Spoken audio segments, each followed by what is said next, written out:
Morning. Good morning. Morning. Good morning. Morning. Good morning. Morning, Josh. Hey, good morning. Reverend John. Hey, I'm bringing my card to you. Good morning. Hey, everybody. Hello. I'm serious. Oh, forgot. Good morning, Bob. Hey, Steve. Steve Buckingham's here. Hey. Morning. Good morning. Hey, Dennis. Hey, Liz. Good morning. I don't think you need it. Good morning.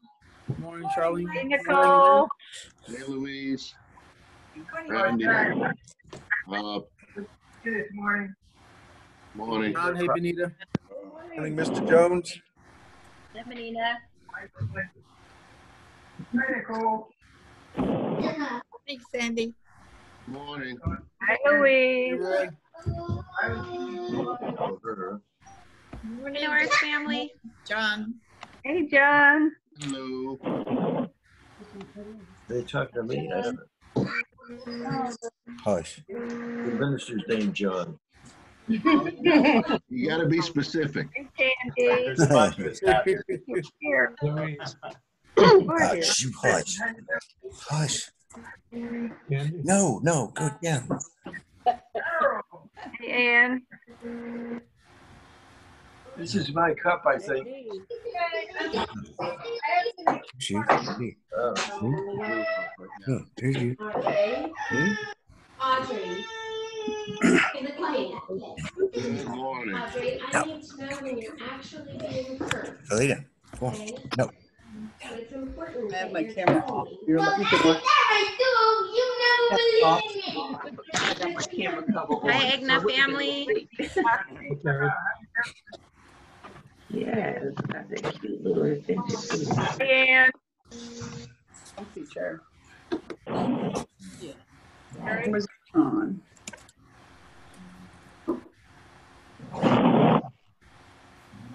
Hey, Stan. Hi, everybody. Morning. Morning. Good morning. Hi. Good morning. Let us now begin the service and mute all. We'll unmute myself.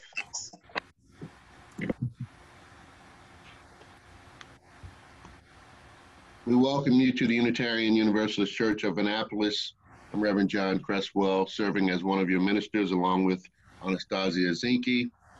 And also serving on this service are the BBC, the Building Beloved Community. This is their service. And also Joshua Long has provided scintillating, powerful music for us this morning.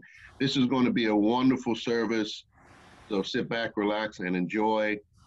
Please keep in mind that when you're unmuted, we can hear what's going on in your background, so be mindful of that. We now prepare our hearts and minds for worship.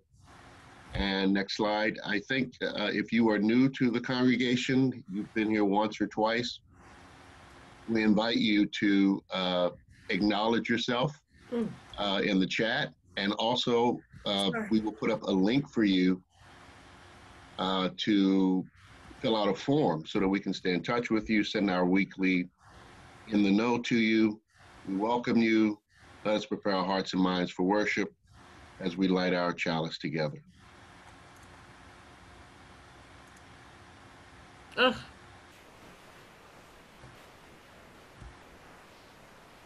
Take this moment to light your chalice or virtual chalice as I share these words of Edward Hale, a UU minister and historian. I am only one, but still I am one. I cannot do everything, but still I can do something. And because I cannot do everything, I will not refuse to do the something that I can do.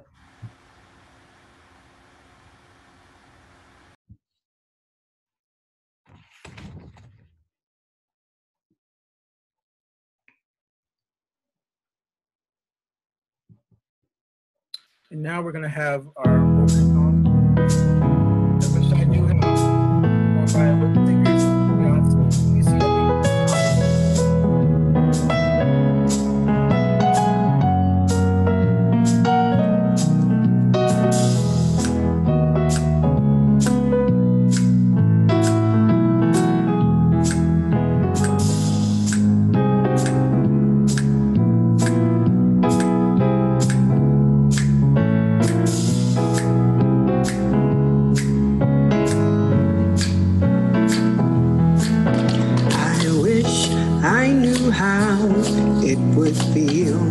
to be free. I wish I could break all the chains holding me. I wish I could say all the things that I should say. Say I'm loud, say I'm clear for the whole world to hear.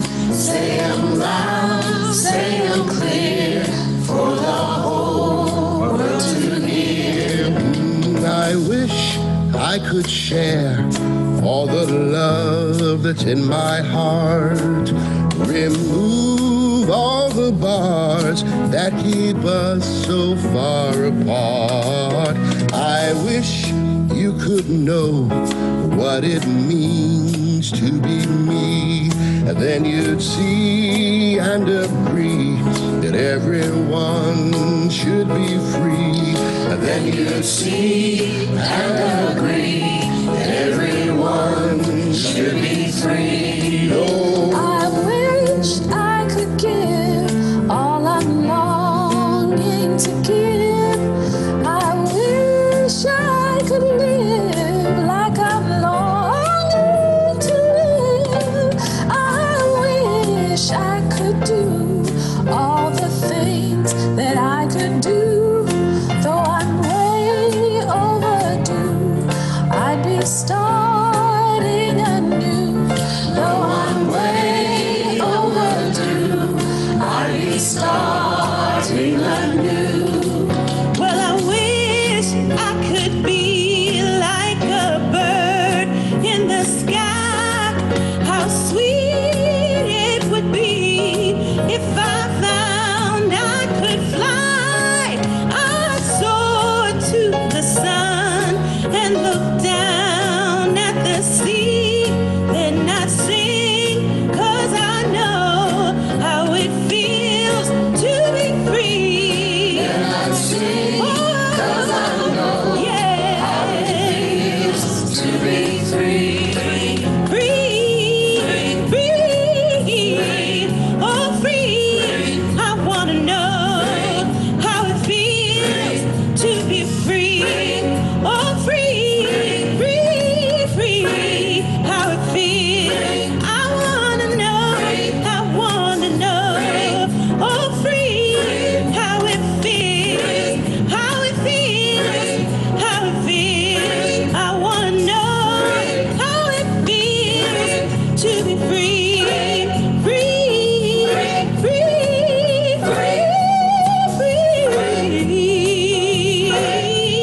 free, oh free, how it feels. I wanna know, yeah, how it feels to be free.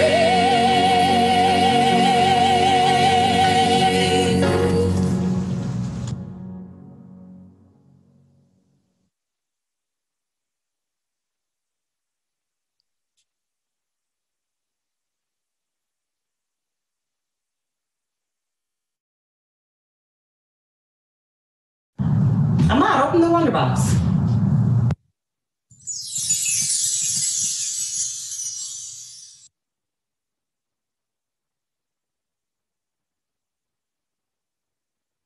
What's in there? What's that? A voter registration application. Luce, why is it important that we vote? It's important that we vote because it's fair, and when you vote, you're voting for something. Say we were voting for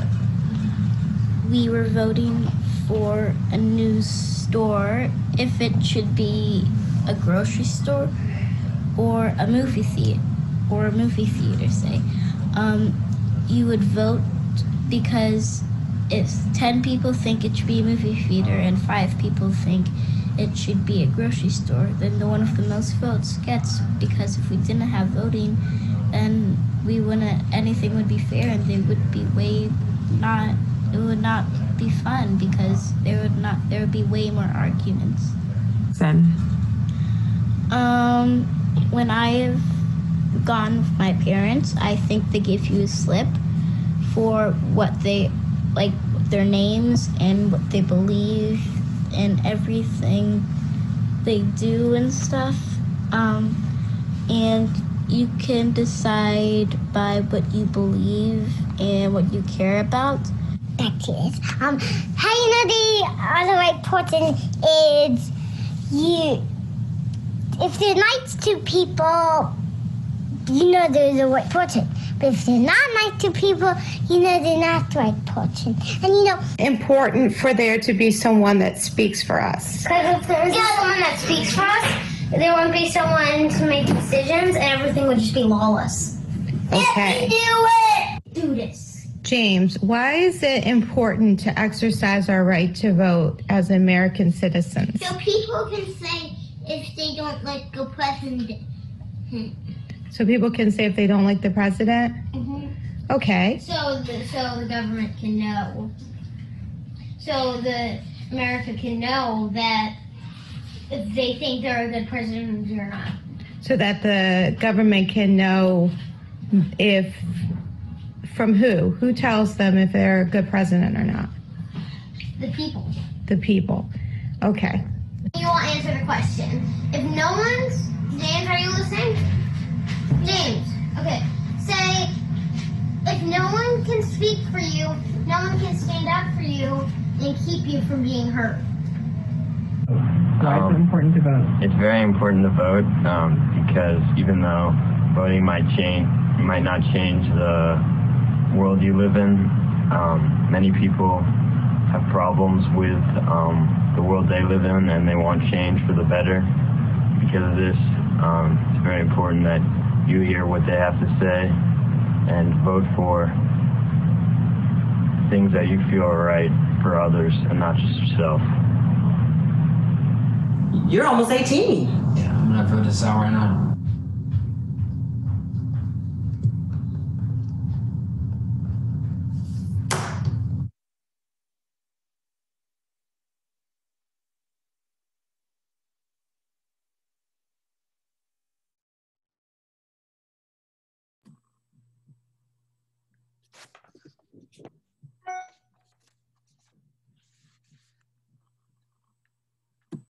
I first became aware of Ida B. Wells back in the 60s when I was at University of Maryland studying history. She had a mention as a muckraker. Muckraker, I thought, although at the time when first used was meant to be pejorative, to me it sounded like a definite positive. She was someone who was raking up the muck of oppression and injustice. As it turns out, she was an avid opponent of lynching, and in fact, Ida B. Wells was a complete badass.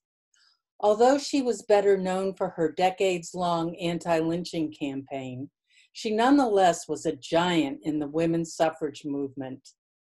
Undaunted when she was told that she could not march at the front line of the suffrage march of 1915, she nonetheless inserted herself right up front. I would say that she was one who most definitely stayed in John Lewis's good trouble. In her autobiography, she states, "Eternal vigilance is the price of liberty." And it does seem to me that notwithstanding all these social agencies, there is not that vigilance which should be exercised in the preservation of our rights. This leads me to wonder if we are not too well satisfied to be able to point to our wonderful institutions with complacence therewith, instead of being alert as the watchman on the wall. In the words of Dr. Susan Frederick Gray, president of the UUA, voter mobilization is not just political. For Unitarian Universalists, this is faithful, moral action, because democracy and the right of all people to have a voice and a vote are at the very heart of our 7 principles. This work is about the inherent worth and dignity of every person. It is about restoring right relationship with the planet. It is about our commitment to justice and equity for all people. We are called to courageously embody the deepest values of our faith with our hearts, bodies, and spirits, while building toward an abundant future in which all are free and flourishing. What happens in November 2020 matters, and what we do today will shape what happens on Election Day. Our voices, our values, our willingness to show up right now. We are small, but we are mighty. And that mighty love and spirit-centered courage is exactly what is needed today. May we summon the vigilance and courage to make good trouble as we move into our election season. I want to take us back to the Wonder Box and give Dr. Cabone a chance to share. So we moved a little too fast. Forgive us, Olga. Good morning. Suppressing the Black vote is a very old story in America, and it has never been just a Southern thing. It affects millions of Black and brown people all over the US. Used as a barrier and a strategic tactic, our local and federal government has passed and maintained laws that purposefully disenfranchise specific racial and ethnic groups from voting. Ignoring or staying silent violates our 5th and 8th principles to uphold the use of the democratic process and to dismantle racism in ourselves and in our institution. Today's service will spotlight the history of voter suppression, both nationally and locally, and provide you with the steps you can take to challenge these laws and practices. When we all vote, we demand change. When we all vote, our voices are heard. When we all vote, we choose leaders who speak for us. When we all vote, we become activists for equality. Thank you, Dr. Cabone. And now we get to listen to another piece that Josh put together for this service.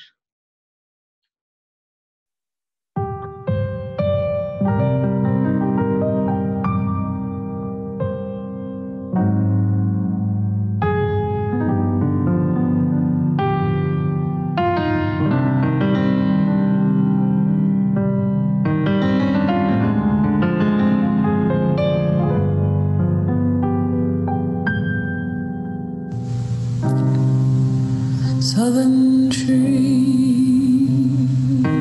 bear a strange fruit, blood on the leaves and blood at the root,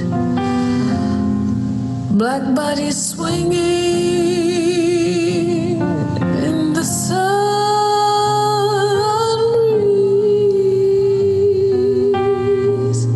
Strange fruit hanging from the poplar trees.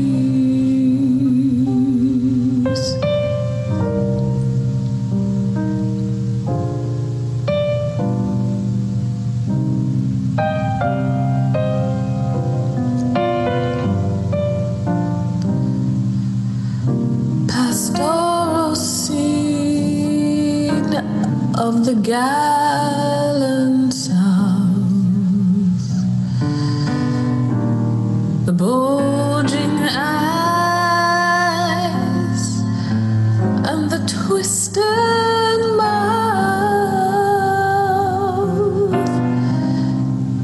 scent of magnolias, sweet and fresh. Then the sudden smell of burning flesh.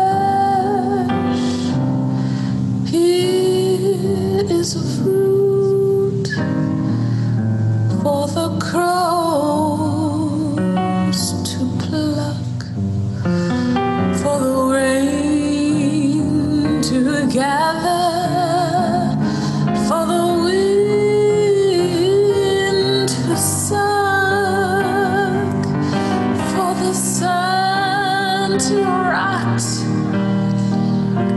a tree to dry.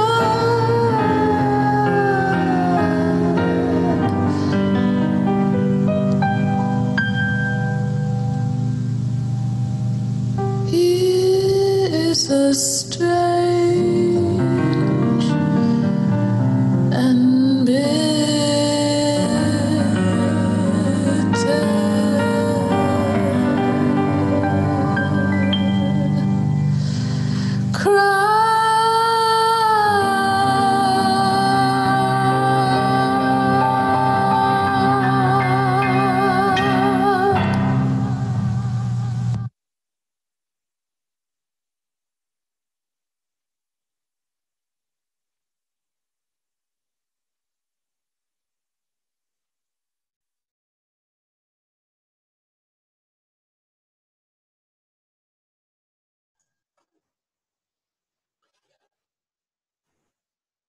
Many, if not most, of the founding fathers were opposed to representative democracy. Many, if not most, of the founding fathers were opposed to representative democracy. Alexander Hamilton said that not all of a community's interests should be represented in the legislature. No idea is more erroneous than this. He said, only such interests are proper to be represented as are involved in the powers of the general government, such as commerce, taxation, and the like. In Federalist Paper number 10, James Madison saw the threat of majoritarian tyranny if the various community interests were represented directly. He wanted only the ruling class to be elected so that men of superior talents whose wisdom may discern the true interests of the country rather than yield to temporary or partial considerations of the people. In the U.S. Constitution, Article 1, Section 2, it says the House of Representatives shall be composed of members chosen by the people of the several states. By going to the state constitutions of the 13 states, you find that it was almost universally true that only white male property owners were allowed to vote. Some states had additional restrictions, such as the requirement to belong to certain Christian denominations. So who was excluded? Women, enslaved Africans, indentured servants, and others that did not own property. Who have I left out? Oh yes, the people living here before arrival of the Europeans. Our founders ignored that these people even existed. This means that voter qualifications in the federal elections are determined by each state, and this is still with us, aside from a few notable exceptions which Congress enacted later. But even in this environment, there was reason for hope. A Mr. Smith of New York, a delegate to the Constitutional Congress, was notable as one of the few proponents of a wider representation of people who occupied lower social and economic classes. Smith argued that representation should be a microcosm of the whole population. That way, legislators would hear about their circumstances and wants, and therefore more likely to consider all needs of the citizens. Unless steps are taken to remedy this, we will have a government of the natural aristocracy. So Smith said steps had to be taken to make a place for the general population in legislatures. A government controlled by the few and great would be for the masses a government of oppression. Smith was pointing the way toward our first innate principles that all have dignity and respect, and we should work to resist oppression. We draw inspiration from him today.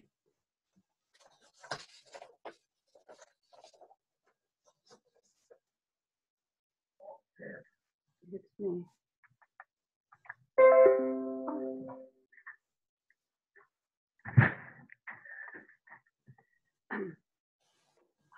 Nope. Am I on? During the next century, states gradually began to drop many of their earlier voting requirements, like religious affiliation. However, elite landowners wanting to maintain political power held on to some restrictions to separate themselves from the general population. This process would eventually lead to an era of extreme voter suppression that occurred after the Civil War.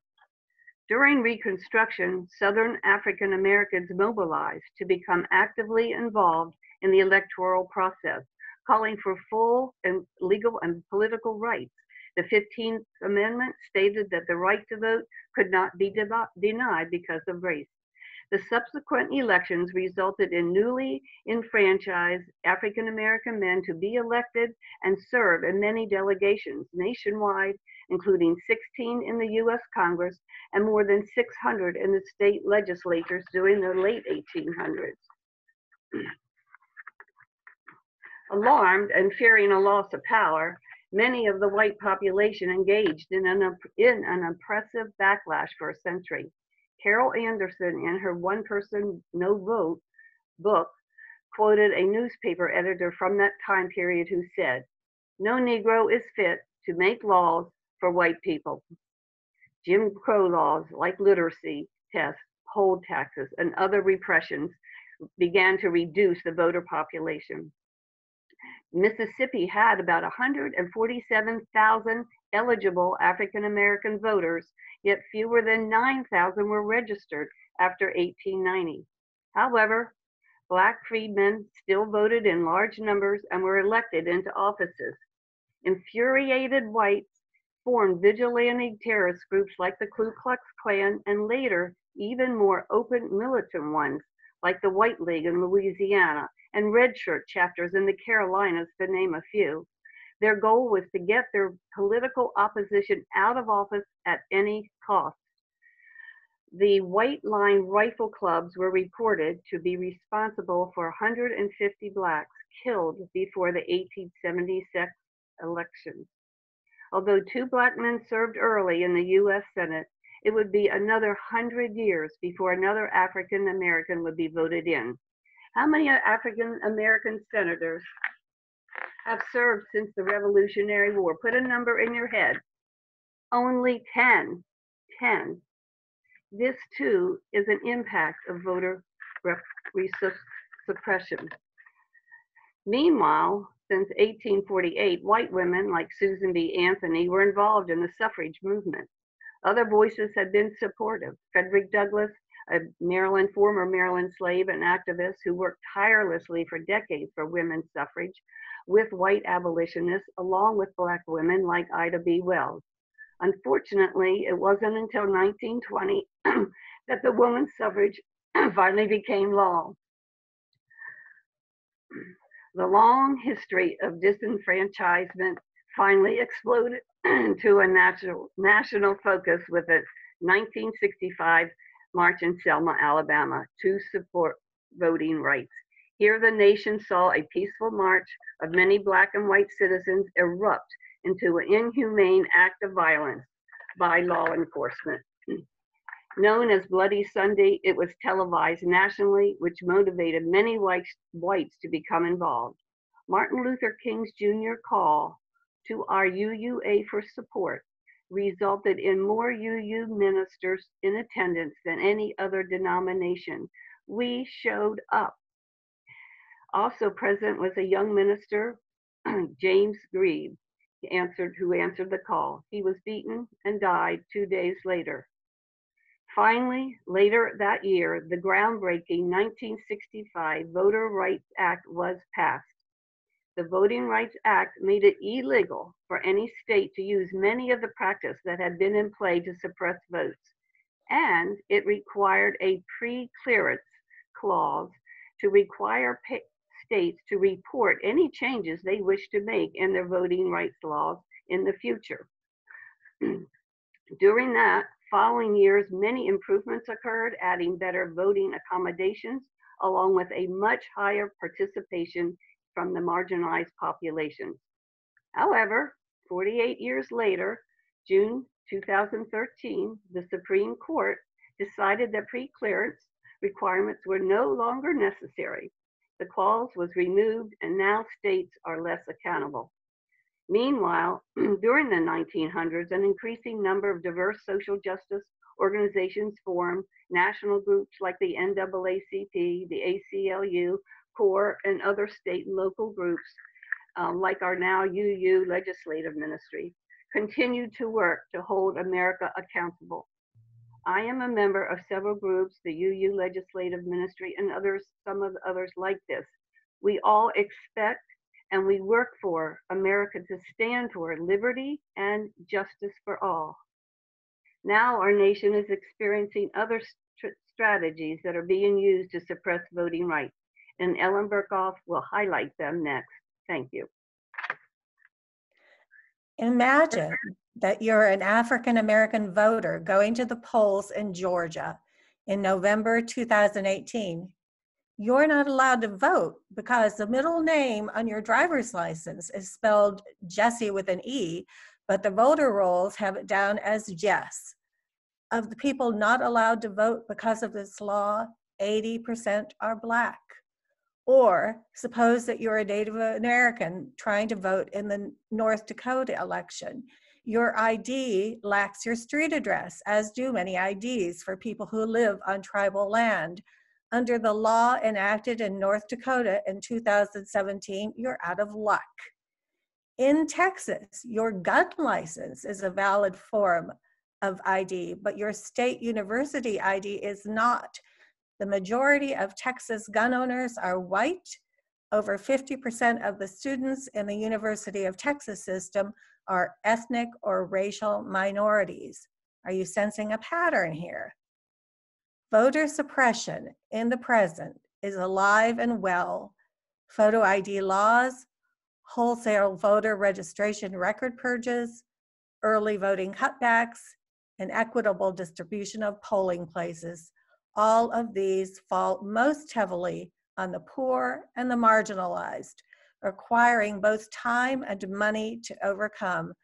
And while most of these laws don't represent an insurmountable barrier to voting for an individual, the extra effort it takes to deal with them can suppress voting enough to tip an election. Who's more likely to vote? The person who lives down the street from a polling place or a person several miles away? A person who can vote early or the person who has to wait in line for more than an hour after work? According to the new voter suppression published by the Brennan Center for Justice and the source of most of the examples I just gave, race continues to play a key role in the voting process. The racial components of new voting restrictions are still here, but they are more subtle. To quote civil rights activist Reverend William Barber II, Jim Crow did not retire. He went to law school and launched a second career. Meet James Crow Esquire. Gerrymandering is also alive and well. Once every 10 years, the party in power has a chance to waste the other party's votes when they redraw the electoral maps. Richard Pildes, quoted in Thomas Edsfull's recent New York Times opinion piece, says that gerrymandering is about as pure an example as we have of insiders rigging the system for their own benefit. It also poisons state legislatures when the decade begins with one party ramming down the throat of the other a manipulative map that affects the state for a decade. Most voting law is state law. States can make voting easier or harder. And while the states whose voting plans were formerly supervised federally under the Voting Rights Act have made it harder to vote for people of color, new citizens, the poor, and the elderly, the good news is that organizations in those states are fighting back in the courts. The perfectly matching name law in Georgia, most of it was overturned in 2019 after a suit brought by 6 stakeholder organizations, including the Georgia chapter of the NAACP and Asian Americans Promoting Justice. In each state with voter suppression laws, grassroots organizations and state chapters of national entities like the ACLU have banded together to sue for redress state by state. So, yes, we're fighting back. Going through the court sometimes succeeds, working together to enforce the protections that still remain in the Voting Rights Act and prevent its further erosion by ALEC, American Legislative Exchange Council, and other conservative organizations is important. We should support groups working on it with our time and money. But there's another way to extend voting rights, and that is to vote for the candidates who support them and then pester those who get elected until they get those rights codified into law. So be brave, be a nudge, be generous, and make sure that we make the path to voting smooth for all. And now Nicole Bruno will bring us home.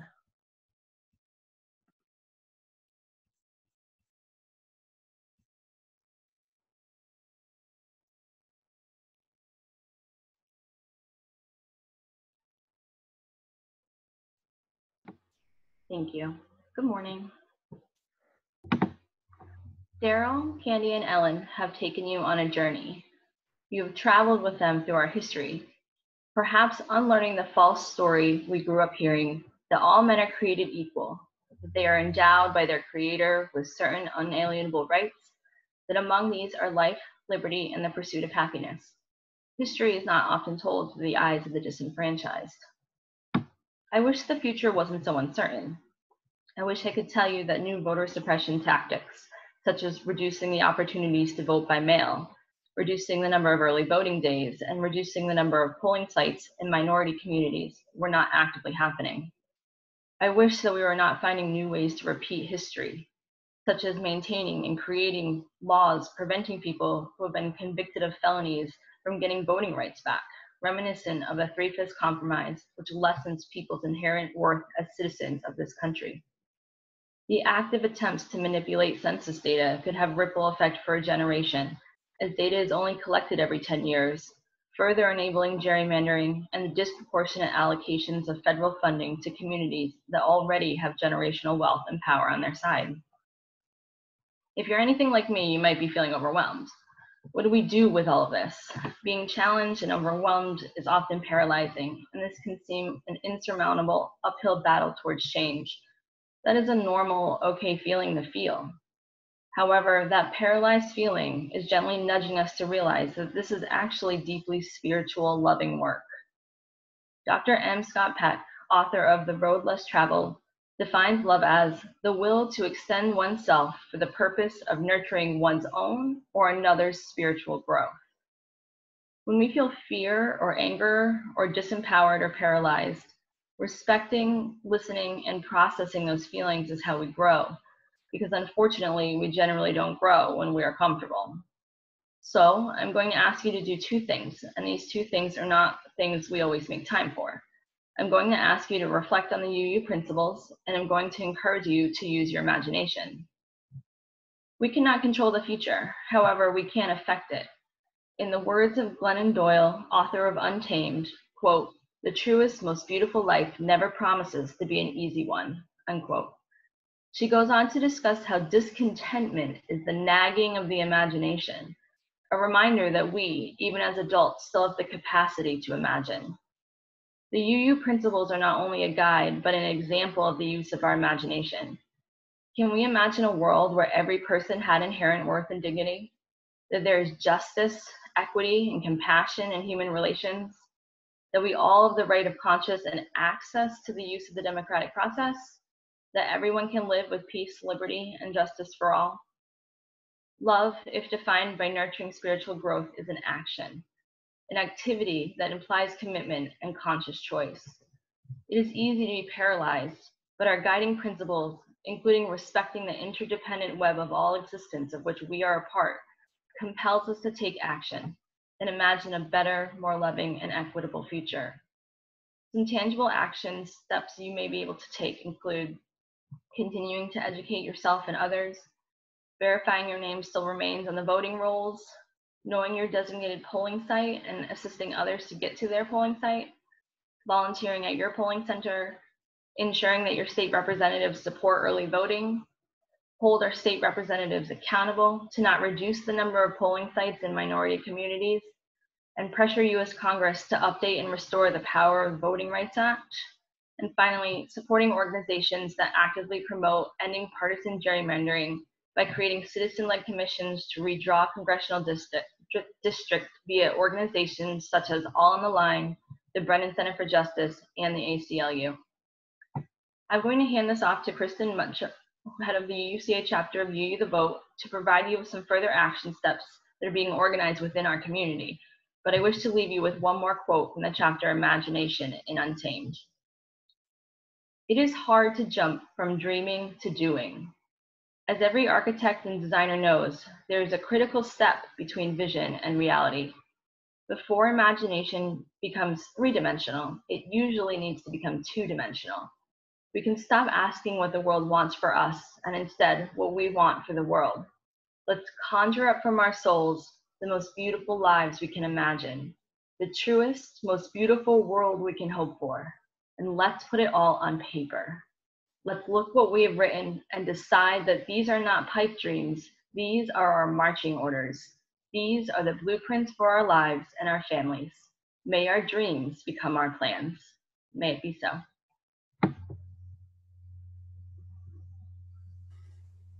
Hi, everyone. I'm going to start out with an excerpt from a fantastic poem that I would urge you to look up and listen to. It is written by Amanda Gorman, the first National Youth Poet Laureate. And it goes like this. There's a poem in this place, a poem in America, a poet in every American, who rewrites this nation, who tells a story worthy of being told on this minnow of an earth, to breathe hope into a palimpsest of time, a poet in every American who sees that our poem penned doesn't mean our poems end. There's a place where this poem dwells. It is here, it is now, in this yellow song of dawn's bell, where we write an American lyric we are just beginning to tell. And to go back to what Nicole says, this is the year when the maps are going to be redrawn. And so we are at an emergency situation here where we all need to come together to make sure we have people in power who are going to draw the lines fairly. And we're going to look at the next slide now and talk about what we can do about that. All right, so I would urge you to take a picture of this while it's on your screen in case you have any questions. So tonight we're kicking off UU the Vote at UUCA by showing the film Suppressed. It's only a 36-minute film, but it will change your perspective on voting and voter suppression. It's amazing. So we urge you to come tonight, and the Zoom link, or the Zoom address, I'm sorry, is right beneath where it says Suppressed. And it's also in your chat right now. So that is our kickoff. And we're replaying this on the 22nd for anyone who is not able to make it tonight, but we would really love it if you could make it tonight. And then our next call to action is going to be learning how to write letters with Vote Forward. And we are also, sorry, I'm getting lost. We're also going to be, I'm also going to be sharing an action with everybody on the message, or everybody on the mailing list, with how we can fight to try to save the post office right now, which is one of the most important things that we can do. Because like Mickey says, the post office is under direct attack, yes. And so I will be sharing with anybody on the mailing list an action you can take to try to save the post office. So if you want to be on the mailing list, please email me at christymetchler15@gmail.com, and we'll keep you updated on everything that we're doing tonight. When will we replay? Somebody asked, when will we replay Suppressed? I will be replaying it on the 22nd, which is a Saturday at 5:30, I believe. But definitely send me an email and I'll get you on our email list, because it's really hard to pass information around. It's like a game of telephone. So I'm also going to put in the comments a questionnaire you can fill out if you want to be part of the UU the Vote team. And that doesn't mean you have to be part of the planning team. That just means if you would like to participate in our actions. So again, come back tonight at 6 at this Zoom address so that we can learn all about what we're up against. Thank you.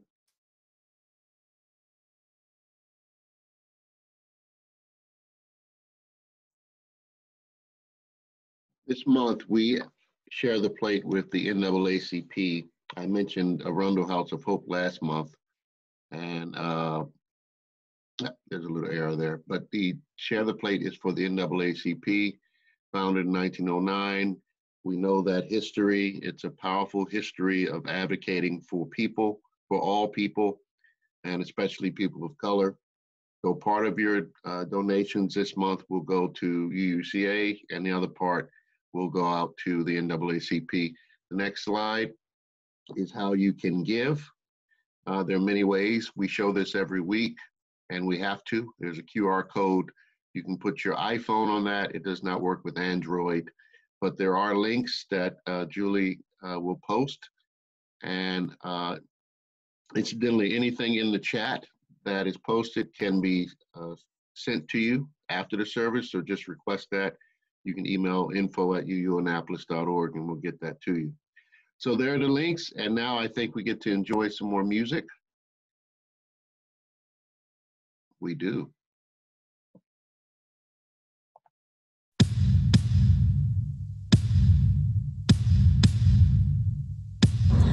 March, march to my own drum. March, march to my own drum. Hey, hey, I'm an army of one. Oh, I'm an army of one. March, march to my own drum. March, march to my own drum. Hey, hey, I'm an army of one.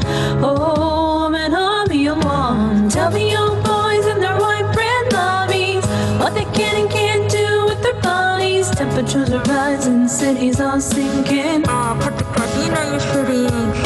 Standing with them and our sons and daughters, watching our youth have to solve our problems. I'll follow them, so who's coming with me?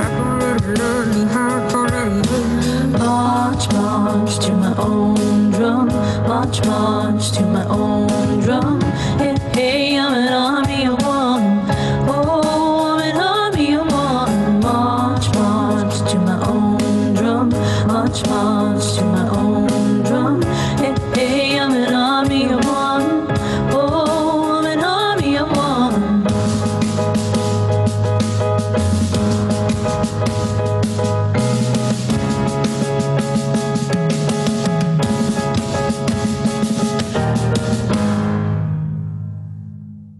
Whew.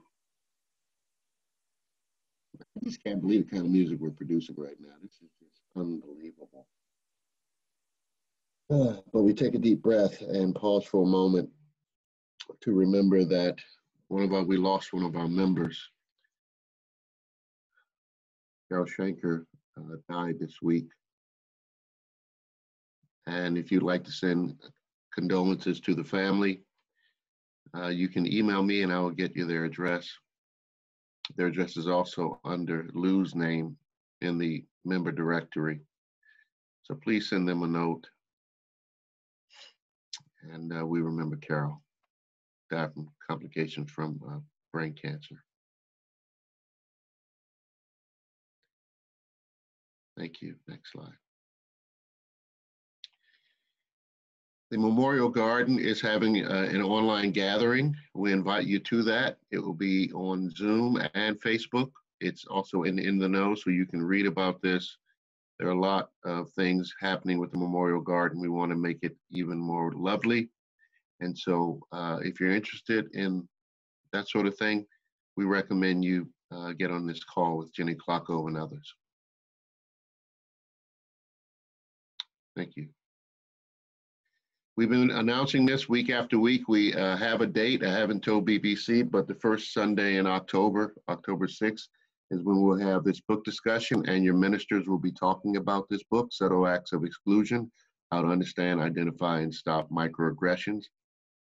I know that for some, there's some fragility presenting itself, and there may be some difficulties with reading this, but bring those questions, bring that misunderstanding or lack of understanding to the conversation. We grow together. And so October 6th is going to be that Sunday when we delve into this book and its challenges.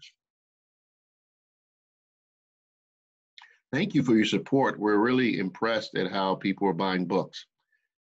We should have done this a long time ago. So keep supporting the bookstore. It is closing. We're trying to get rid of the inventory. We're selling stuff cheap.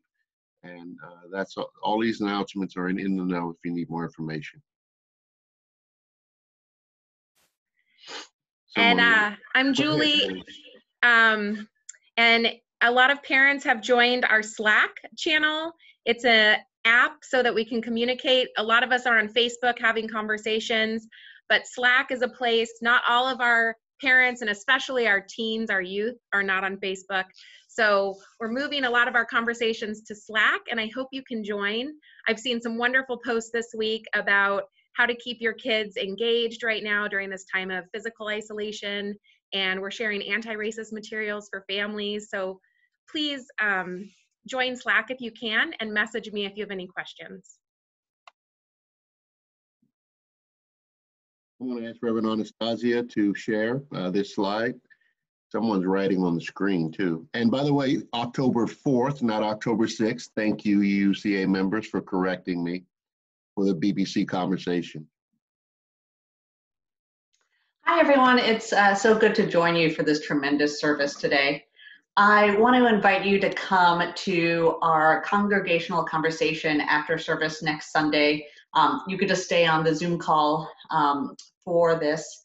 And the idea is we were just forced moved into virtual church, but now as we're beginning a new church year, it's a good time to pause and to reflect on what we've experienced and learned over the last 6 or so months that we've been meeting virtually, and also to assess where our capacity and needs are right now.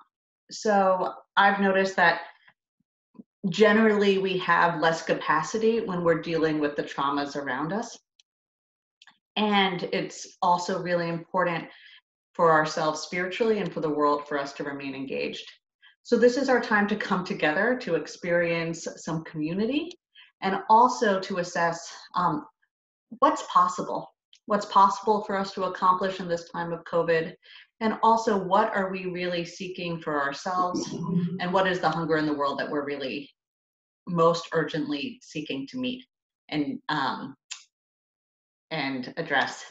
And as a little heads up, if you're paying attention, there'll be a little prompt in the beginning, and you'll be asked to bring something that represents your magic, your gift, your personality, your history, your knowledge. So if you're someone who likes to plan in advance, that's a little heads up for you. And otherwise, you'll have a couple of minutes to do that at the start. But we really encourage you to join, because this is our way in a democratic fashion of making some decisions together. Thanks, Rev. Brian Gans is having a virtual concert, probably the first of its kind, August the 30th at 3 p.m. It will be live on tape, but more information is forthcoming this week. They will be asking for a donation of $10, and we're looking forward to having hundreds of people listen to Brian's concert. There's more information on this is also in the know, and we'll talk more about this in the coming days.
Let our belief in the democratic process and in the inherent worth and dignity of every person guide us in our work in the weeks and the months to come. And know, as Amy Morgenstern says, when we take fire from our chalice, it does not become less, it becomes more. So we extinguish our chalice, but we take its light and warmth with us, multiplying its power by all of our lives and sharing it with the world. May it be so. We invite you, oh, sorry, Olga. You want to tell us what's going on next? Hello. Yes, so our breakout groups after the service is going to continue the conversation about voter suppression. So if you are interested in continuing the conversation, just stay online in the main hall and we'll divide you into groups. Thank you, everyone. Stay tuned for a trailer for Suppressed. This is Melanie from Tech. So you're going to be put into a breakout room, but if you want to be in the main room, you just leave the breakout room and you'll go into the main room. And whoever wrote on the screen, can you erase that? I don't know. We have to talk about that, how to lock those controls. But if you know that you did that, can you take that off, please? Thank you. So while we wait, let us greet our neighbors. Are we going to watch Suppressed first, Christy? Just the trailer. All right. It's only a minute. Okay.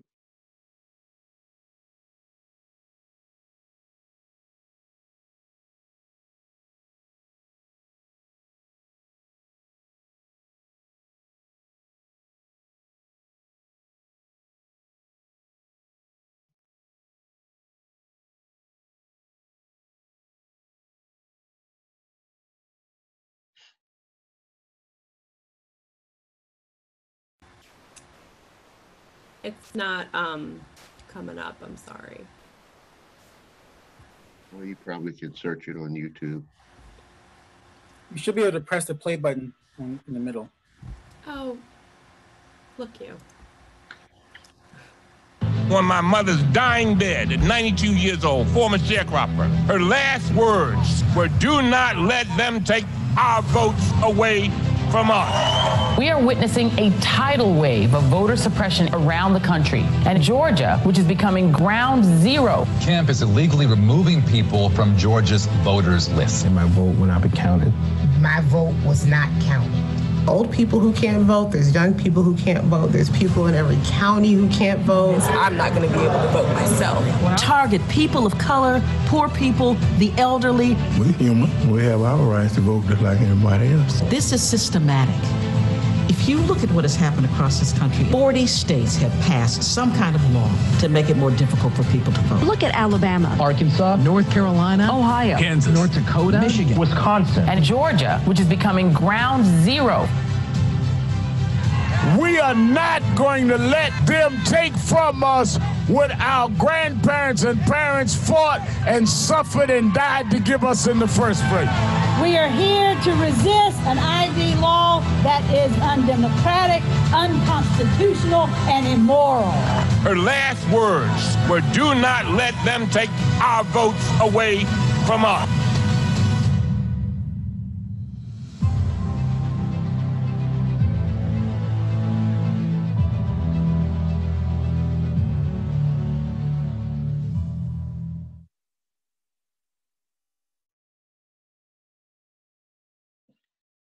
So now hang tight, take a 2-minute break, and we're going to begin separating you into breakout rooms to continue the discussion.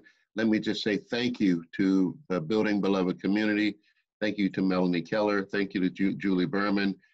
Thank you, Joshua Long. The music today with the ensemble and the Awake Singers is just incredible. This was a powerful service, so let's take that energy into the breakout rooms. Namaste. Greet your neighbors. Hi, everybody. Everybody, thank you. Wonderful service. Thank you. Thank you for joining us today.